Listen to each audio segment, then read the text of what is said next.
This is a Fox News alert. Late today, a federal judge blocked an Obama administration rule to extend mandatory overtime pay to more than 4 million workers. The rule would have doubled to $47,500, the maximum salary a worker can earn and still be eligible for mandatory overtime pay. It was set to go into effect December 1st. Chief political correspondent Mike Emanuel is at the White House tonight. Mike, what are you hearing about this judgment? Well, Doug, good evening. What the Department of Labor was saying was essentially pay your employees more than $47,000 a year, or else give them overtime, or else only work them 40 hours a week, or some combination of the three. So that has been put on hold just before this rule was set to take effect. The National Federation of Independent Businesses says at least 44% of small businesses in this country would have been impacted by this rule, so that organization is happy.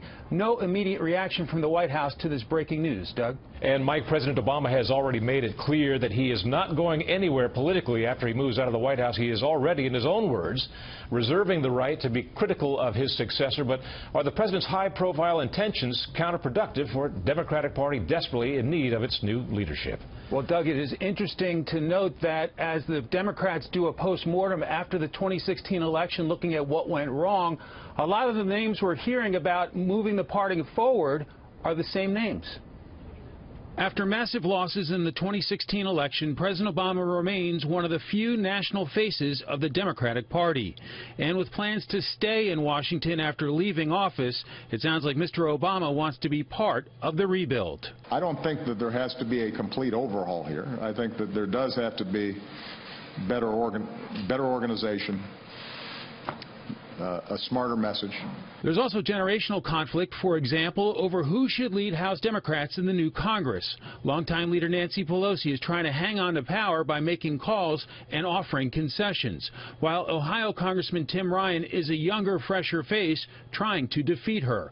Former Howard Dean campaign manager Joe Trippi says Mr. Obama can play a temporary role. There would be some who would like to see other people emerge and given the space, but the party desperately needs a face to be that bridge, and he's somebody that everybody could rally around. However, a name and personality as big as a former two-term president could potentially keep younger Democrats from emerging. Press Secretary Josh Earnest called on that next generation to take on the mantle. There also is a responsibility for that next generation to step up and to assume more responsibility, and not just rely on being impressed or inspired by an extraordinary political talent like President Barack Obama. The Democratic National Committee is also faced with the choice of going forward with Congressman Keith Ellison, the early favorite to be the next DNC chair.